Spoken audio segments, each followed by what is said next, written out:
To episode 1 of the FVA American Government Podcast. We have a special guest today, and we're going to teach you about what you can do to get involved with local government. Our special guest today is Mr. Christopher Light. Thank you for joining us today. Glad to be here. We are going to kind of jump into this in a moment, but before we do, will you tell our audience a little bit about yourself and what you do? Sure.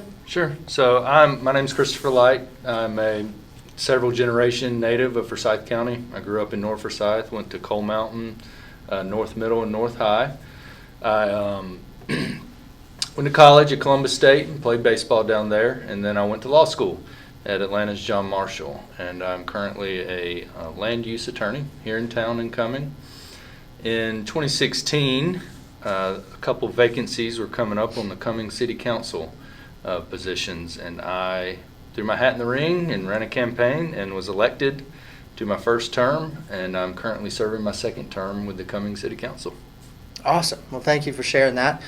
So, Mr. Light is on the City Council, and I know some of you, have varying degrees of involvement with just serving in your community, and then some of you have said you attend school, and that's, kind of the extent of your involvement in the community.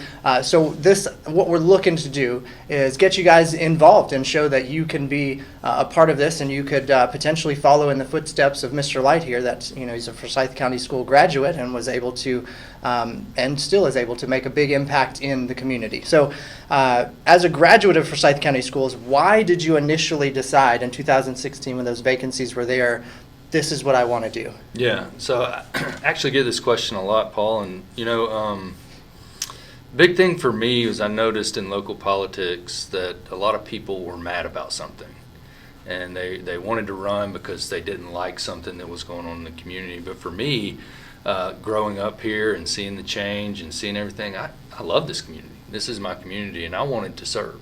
I truly had a servant's heart and about that, and wanted to see what I could do to continue in my forefathers' footsteps of making Forsyth County a place I want to call home. And living in the city of Cumming provided an opportunity because we're a smaller city, a little more localized even than the commissioners in the county. So that was really the truth of it for me was, and I saw how the city had grown, and I saw where it was moving, and I just wanted to do my part to help, and thought I could bring something to the table. Yeah, that's awesome. And I guess you got to have that servant's heart when you're trying to satisfy the citizens to an extent. So that's the truth. Yeah. It is thankless at times. Yeah. So. Yeah. All right. Well, building off of that, when you were elected and you jumped in, what are the main kind of roles and responsibilities you have, either on a day-to-day or through the course of a term, or what's that process look like? Yeah. So the city council we're a very small city. We're only 7 square miles. We have about 7,500 residents in our city limits. Our daytime population is a little more, but that's not really. We only have 2 meetings a month. 2 meetings a month. So for me, as a city council person, it's very part-time. My responsibilities are doing things like this, localized stuff, and helping educate people about the goings-on with the city. At our meetings, it's a lot of what the city council's role is to make sure the budget is being maintained and the money is being spent per the charter. And the mayor, the way our city's set up, is 5 council people and a mayor. The mayor does not have a vote unless there's a tie, and he has a veto. But what the mayor's responsibility is more like a CEO of a company. He's kind of the captain that drives the ship and sets the agenda for the council to then vote on. Okay. So while some government officials are full-time and bigger roles in that, but ours is a very small, localized, and very, very much part-time. Gotcha. Yeah. Okay. Well, that makes sense. So you sort of touched on this, but just to clarify, you do not have necessarily a specific district in the city. You are just representing the city of Cumming, correct? Right. So with the 5 council members, there are numbered posts that you run for, but they are not divided into districts that you would traditionally see. Each one of us is elected and represents every citizen in the city. Gotcha. All right, that makes sense.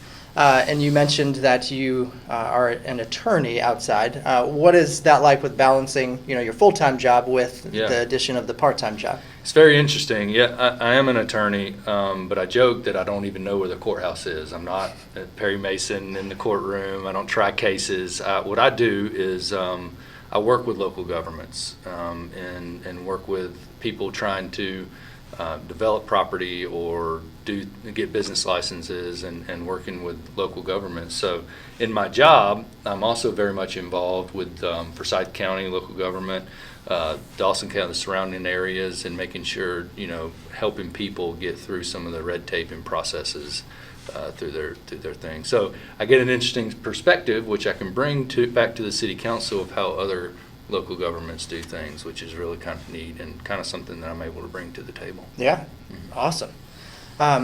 So you mentioned some of the county commissioners may have like a larger population. What's the biggest difference between a county commissioner and a city council member? Yeah, the biggest difference is money, right? Okay. So Forsyth County as a total is about 250,000 square people, or 250,000 people in the last census. So their budget is much broader. I think they approved their latest budget around $180 million, whereas in the city we're about 15 or 20 million. Gotcha. So that's the biggest difference. And then the commissioners are supposedly part-time, but basically have to be there full-time. They have 4 official meetings a month, but they also have to be involved in much bigger things. They each represent a district, supposedly divided equally, so about 50,000 residents per commissioner.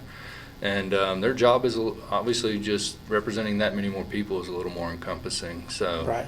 And it's a bigger land area. Forsyth County is obviously much bigger than the heart of the city of Cumming. So there's a lot more issues and improvements and government programs and community things that they're involved with.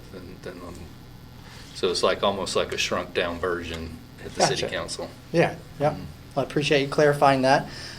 So you mentioned that a large part of what you do is dealing with budget and kind of making sure that you follow the charter and all of that. How do you get revenue as far as to allocate those funds? Yeah, some of our revenue sources, licensing fees. We have an alcohol license fee. We have business license fees. We have anytime you apply for a land use change or a building permit, all those things have fees associated with them.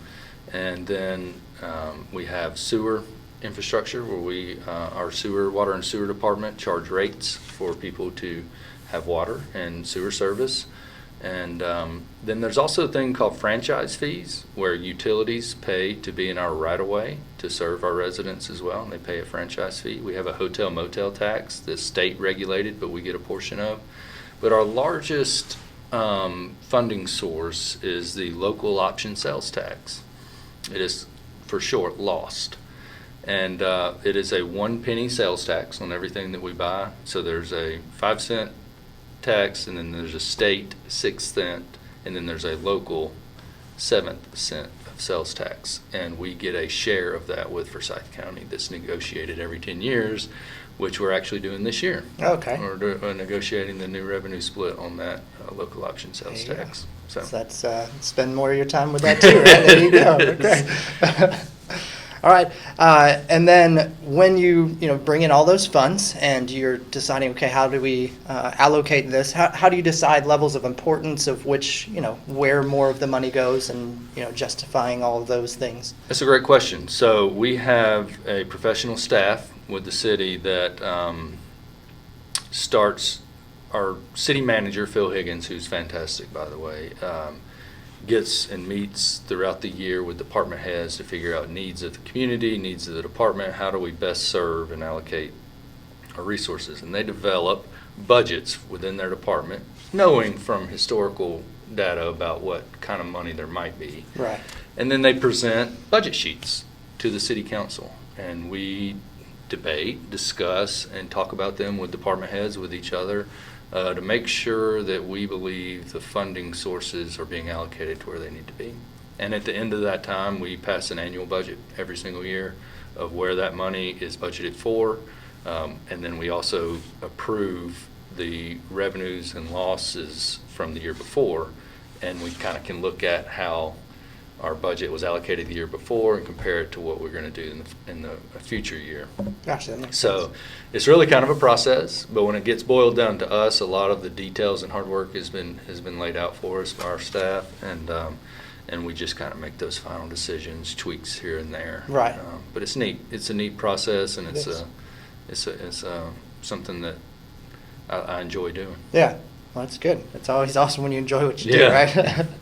All right.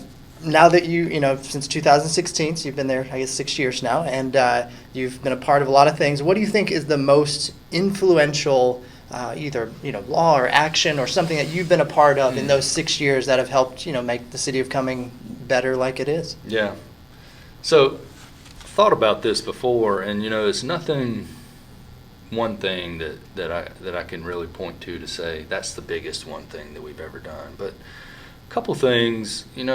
City of Cumming, a lot of people might not realize they had a long-standing mayor that was the same mayor for about 50 years and a long-standing city council. And when those guys started to retire and some new folks came in there, things needed to be updated a bit. And so a lot of our ordinances, our local ordinances, have been changed. We have worked with state agencies to create funding sources. We became a tree city. We did a plan to have street trees planted along city streetscapes to kind of beautify some of the areas. We've done several things like that, but those are the things that some people can see that we do that are good. Some of the things you can't see, is I spoke about a little bit before, is this local option sales tax discussion and how that's allocated. There's also a special purpose sales tax that we can have a revenue source from, and that's mainly to do with traffic and road improvements and funding sources for that. And we know one of the challenges for South County has is growth and traffic concerns that our community has. So being able to be involved in how those improvements get funded and then what projects we believe are important are some of the things that I think are the most vital to our city's future. Yeah, absolutely. I know some of you, driving around have probably seen the signs out there, saying to vote for that. And so that's part of it, is getting out there and vote. So going with that, our seniors are our primary audience of this. And, some have said that they maybe aren't as involved in local government in any way, shape, or form. But whether it's civic duties or responsibilities or anything, what suggestions would you have for our seniors who are, maybe already 18 or about to turn 18 to get involved in some of this? That's a good question. I was always very interested in politics and federal government and how it worked with the House and the Senate and even the state and stuff. And I didn't realize until I started my professional job how vitally important local government is. You can be involved and have your city councilman's cell phone, like Mr. Mallory does here. Privileged few, right? No, I'm I just mean, kidding. and you can call them when you see an issue, and you can say, we think this is an issue. What is there that the city could help do about it? I just believe that local government, being involved, understanding how it works, being kind of out there in front of it, knowing your representatives, voting for your representatives, is a way you can affect more change in your day-to-day life than concerning yourself about the federal government and Democrat versus Republican. I truly believe in the model of step-down politics, and that power should be given to your local government because the citizens have the most say with their local. Yeah. So that's kind of for them. And when you're 18 is start knowing your local officials, commissioners, city council people, and folks like that, and reach out to them, talk to them, and vote for them every time. Find out what they're about, what their views are, and go vote. So important. And I think that the importance of that has been lost some these days. So that's kind of my message for that. I appreciate that. I agree with that 100%. Now, you mentioned city council meetings. You said twice a month, is that accurate? Twice a Okay. month, mhm. Is there a specific every other Tuesday? How can they know about those meetings, and can anyone attend these meetings? Or? Yep, they're wide open to the public. They're advertised. We meet the first and third Tuesdays of each month. Okay. Obviously, there's some scheduling changes in there sometimes, but those are the basics. First and third Tuesdays at 6 o'clock. Our planning board that hears rezoning actions meets the third Tuesday before us at 5 o'clock. Invite anyone to come check it out, see how it goes. Our meetings and agendas are fairly short, so you're usually there 30 minutes to an hour. But you get to see a good process and kind of how the local politics work, and kind of see the board in action and some of the things that we consider on those meeting times. Awesome. All right. So you guys know when and where now to find it, and you can be a part of that. And just a huge thank you to Mr. Light for joining us today, but also your service to the city of Cumming, and all that you do to make this a great place to live. So thank you for joining us today. Well, I appreciate Yep. you, and kids in Forsyth County. I was one, so Yep. always here to help and anything I can do. All right. Well, thank you. All right. And next episode, we're going to look at what is going on with the Sofo Sports Park, as well as the new Cumming City Center. So you guys will have to check that out. Thank you for staying with us.